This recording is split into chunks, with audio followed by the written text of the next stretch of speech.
শুভ সকাল আমার সকল প্রিয় বন্ধুরা। পূর্ব মেদিনীপুর জেলার ছোট্ট একটি গ্রাম থেকে আমি মানসী অধিকারী। বন্ধুরা, তোমরা যে যেখান থেকে আমার ভিডিওটা দেখছো, আশা করি খুব খুব খুব ভালো আছো এবং আমিও খুব ভালো আছি। তো ছোটদের ভালোবাসা এবং বড়দের আশীর্বাদ নিয়ে আমি আমার ভিডিওটা আজকে শুরু করলাম। বন্ধুরা, এই যে দেখতে পাচ্ছ, সকাল সকাল ঘুম থেকে উঠে কিন্তু আমি টুথব্রাশটা নিয়ে আগেই মুখটা ধুয়ে নিয়েছিলাম। তারপরে দেখো আমি বন্ধুরা চা খেয়েছিলাম, তা কালকের চা খাওয়া বাসনটা ছিল পড়ে, তাই জন্য আমি সকাল সকাল চলে এলাম আমি আমার বাসনটাকে ধুয়ে নিতে। এই যে তাড়াতাড়ি করছিলাম, কারণ কেন বলো তো, আজকে তোমরা থাম্বনেল দেখেই বুঝতেই পেরে গেছো আমি কোথায় যাব।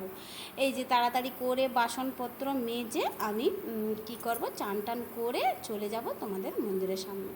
হ্যাঁ বন্ধুরা, আজকে সোমবার। কী সোমবার? শ্রাবণ মাসের চতুর্থ সোমবার।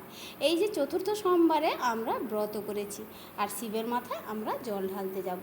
দেখো বন্ধুরা, চান করে আমি আলতা পড়তে বসে গেছি, আর সব কাজ করে পুজো করে আমার গীতা জল ফুল তুলসী দিয়েও আমি বেরাতে বসে গেছি। তো বন্ধুরা, শ্রাবণ মাসের চতুর্থ সোমবারে আমরা শিবের মাথায় জল ঢালতে যাওয়ার জন্য রেডি হয়ে যাচ্ছি। হ্যাঁ, আমরা কেন শিবের মাথায় জলটা ঢালবো? কারণ আমরা মুদ্রা কথায় বুঝি যে মহাদেবকে সন্তুষ্ট করার জন্য। আমরা আরও বলে থাকি যে স্বামীর সন্তানের মঙ্গলের জন্য। হ্যাঁ, তার কারণে আমরা জলটা ঢালতে। এই যে শ্রাবণ মাসে অনেকেই সবুজ চুড়ি এবং শাড়ি পরে থাকে। এর কারণটা কি তোমরা জানো বন্ধুরা? আমি একটু যতটা জানি বললাম। শ্রাবণ মাসে প্রত্যেক সোমবার শিবের পুজো করলে মনের বাসনা পূর্ণ হয়। ভগবান শিবের প্রিয় রং হচ্ছে সবুজ, তাই এই মাসে অধিকাংশ মেয়েরা সবুজ চুড়ি এবং শাড়ি পরিধান করে থাকে। এর পিছনে কি কারণ? এই সময় চারিদিকে বর্ষার জলে পুষ্ট হয়ে প্রকৃত হয়ে ওঠে সবুজ ভাব, শস্য শ্যামলা। মহাদেব শঙ্করের আর এক নাম হচ্ছে পশুপতি। যাই হোক, মেয়েরা স্বামী সন্তানের সুখের জন্য সবুজ কাঁচের চুড়ি পরিধান করে, কিন্তু আমরা করি না, আমরা পরিই না।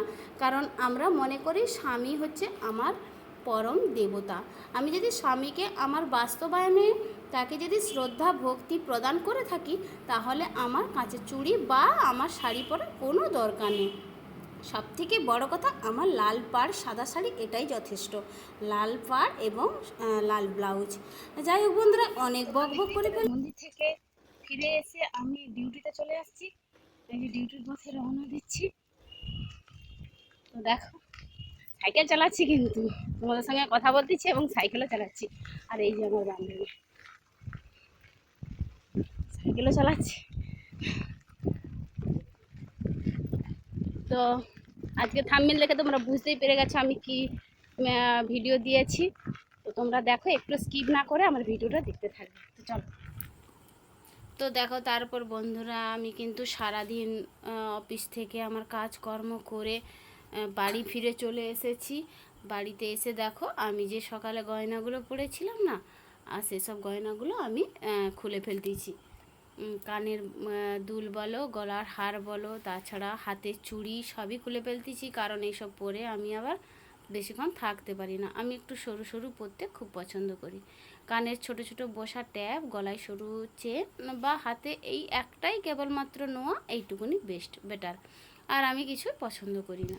তো চলো বন্ধুরা, তারপরে আমি কিন্তু এসে সব জামা কাপড় চেঞ্জ করে গা হাত মুছে চান গায়ে একটু জল ঢেলে আমি এবারে শান্তিতে চলে এসেছি। সারা দিন আমার কি জার্নি তোমরা সবাই দেখতেই পেলে। তো দেখতে পাচ্ছ আমি চান করে এসেছি, তা সত্ত্বেও ঘেমে যাচ্ছি কেমন করে, দেখতে পাচ্ছ বন্ধুরা। আর হ্যাঁ, কি বলো তো, আমাদের কিন্তু অফিসটা কিন্তু খুবই ঠান্ডা, কারণ ওখানে এসি বসানো আছে। এসি থেকে বেরিয়ে গেলেই খুবই গরম লাগে, কারণ এসি ঘর ঠান্ডা ঘর, বাইরে বেরোলেই তাপমাত্রা এতটাই বেশি লেগে যায়, আমার ওখানেই শরীরটা ঠান্ডা লেগে যায়, মানে কফ বসে যায়। তো দেখো বন্ধুরা, আজকের কিন্তু রাতের আর কিছু রান্নাবান্না হবে না, কারণ আমার তো বার। এই যে দেখতে পাচ্ছ, এসে আমি ওই পুজো দিয়েছিলাম আমার ঠাকুর বাড়িতে, আর ওই খাচ্ছিলাম। আর আমার ওই যে যা একজন এসে দুধ সাবু করেছিল। চলো বন্ধুরা, এখন বাজে রাত্রি 10:30, আর এখন আমার ভিডিওটা শেষ করতে চলে এলাম। আর ভিডিওটা যদি সত্যি সত্যি ভালো লাগে, প্লিজ প্লিজ প্লিজ তোমরা একটু সাবস্ক্রাইব করে দিও আর পাশে থেকো। আর চলো বন্ধুরা।